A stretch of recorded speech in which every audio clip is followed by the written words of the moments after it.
Ngayon ay career day. Sabihin nyo nga kung ano yung gusto nyong maging paglaki ninyo. Ma'am, gusto ko pong maging OFW. Wow! Marangal at kahanga-hanga ang napili mo, Totoy. Pero hindi ba't sayang na naalis ka sa pamilya?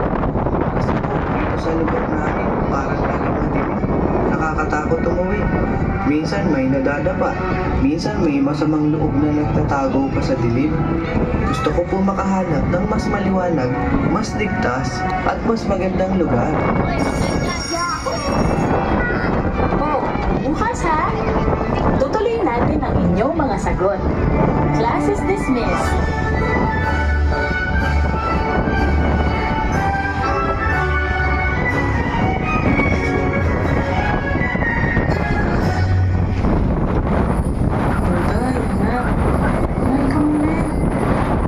Nay, busog pa ako. Mabigat kasi yung merienda kanina sa school. Matutulog na po ako ha.